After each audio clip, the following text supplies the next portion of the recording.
جی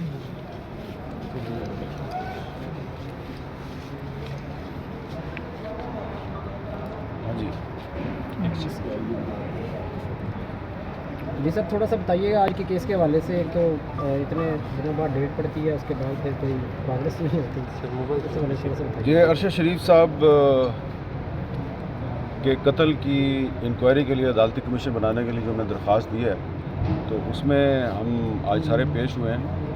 تو اس میں جو آج تو ویسے اٹارنی جنرل صاحب کو بلایا تھا جسٹس عامر فاروق صاحب نے، تو وہ نہیں آئے، ان کی جگہ پر ایڈیشنل اٹارنی جنرل صاحب آئے. تو انہوں نے کچھ ایسی بات کی کہ آرڈر جو ہے وہ کوئی نہیں لگا ہوا، جو کہ بیرسٹر شعیب رزاق صاحب نے جو پچھلی ہیئرنگ ہے اس میں لگایا ہوا تھا، اور ہم نے دکھا بھی دیا ان کو.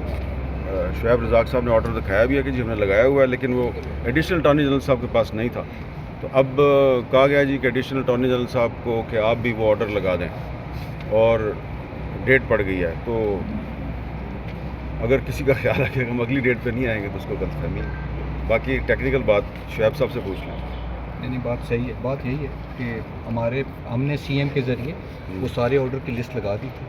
آج ہم فلی پریپیئرڈ تھے، ایکسپیکٹنگ کہ اٹارنی جنرل صاحب آئیں گے اور اس ایشو کو نیکسٹ اسٹیج پہ لے کے جائیں گے. کہ ایشو ریز کیا جا رہا ہے کہ matter is pending before supreme court. تو سپریم کورٹ میں سو موٹو ایکشن میں میٹر پینڈنگ ہے، جس کی اس کے اپنے آرڈر میں اس کی وضاحت ہے کہ سو موٹو ایکشن کی سپریم کورٹ 183 کے تحت اس کی اپنی حیثیت کیا ہوتی ہے، وہ ڈیفائن ہو چکی ہے. لیکن وہ جیسا حامد بھائی نے کہا کہ انشاءاللہ نیکسٹ. اور سپریم کورٹ میں لاسٹ ہیئرنگ جو ہے وہ پچھلے سال جون میں ہوئی تھی، 13 جون کو ہوئی تھی، اور آج آپ دیکھ لیں 11 جون ہے. تو ایک سال گزر گیا ہے اور سپریم کورٹ میں کچھ نہیں ہوا. تو اگر سپریم کورٹ نے سو موٹو ایکشن لیا اور کچھ نہیں ہوا، اس وقت عمر بندیال صاحب چیف جسٹس تھے. اور ایک اس میں ٹیکنیکل بات یہ بھی ہے کہ ارشد شریف صاحب کی جو والدہ ہیں، انہوں نے کچھ لوگ نامینیٹ کیے تھے، وہ ان کے خلاف چاہ رہی تھی کہ انکوائری ہو، اور اس وقت جو چیف جسٹس صاحب تھے انہوں نے اس کو پرمٹ نہیں کیا تھا. ایسے ہی ہے جی، انہوں نے اجازت نہیں دی تھی. بلکہ انہوں نے کہا یہ جو آپ کی درخواست ہے یہ مینٹینیبل نہیں ہے. اب اس میں ہم نے جو آج ہم نے جو کورٹ میں ریٹن رسپانس جاری کیا ہے، اس میں ایک پوائنٹ یہ بھی شامل کیا ہے کہ جو 2014 میں میرے پہ جو حملہ ہوا تھا، اس حملے میں بھی ہم نے کچھ الزامات لگائے تھے کچھ لوگوں پہ. تو اس کی انکوائری کے لیے سپریم کورٹ آف پاکستان کے چیف جسٹس کی سربراہی میں 3 ممبر کمیشن بنا تھا. تو اگر وہ 2014 میں کمیشن بن سکتا ہے تو 2024 میں کیوں نہیں بن سکتا؟ اس کمیشن کا کیا ہوا؟ اس کمیشن کی رپورٹ ابھی تک ہمیں نہیں ملی. سر، آپ سمجھتے ہیں صحافیوں پہ مزید مشکل وقت آنے والا ہے، کیونکہ فائر وال بھی لگائی جا رہی ہے انٹرنیٹ پہ، اس کا کوئی فائدہ ہوگا؟ یہ کوئی اب آپ کو اس میں کوئی شک کی گنجائش ہے؟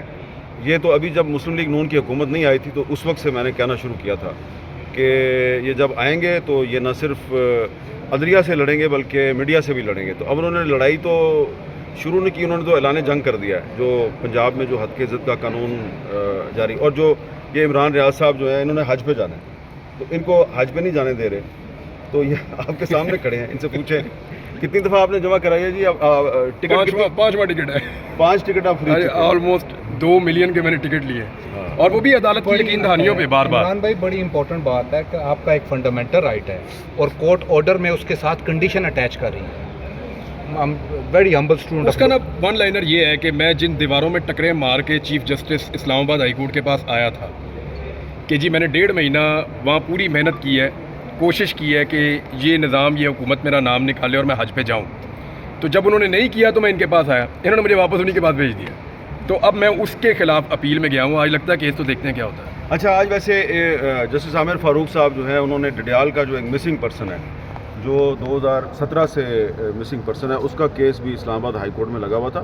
اس کے کیس میں انہوں نے ایک بڑا اچھا فیصلہ دیا ہے، اور یہ ان کے والد صاحب ہیں. اور آج چیف جسٹس صاحب نے کہا کہ 15 دن کے اندر اندر اس کو پیش کیا جائے. تو آپ ذرا یہ ایک آزاد کشمیر میں پہلے صرف لوگوں کا خیال تھا کہ ایک احمد فراد ہے مسنگ پرسن، اور بھی وہاں پہ بہت سے مسنگ پرسن ہیں. ایک مسنگ پرسن کے والد صاحب آپ کے سامنے کھڑے ہیں، بتائیں جی. 7 سال ہو گئے جی.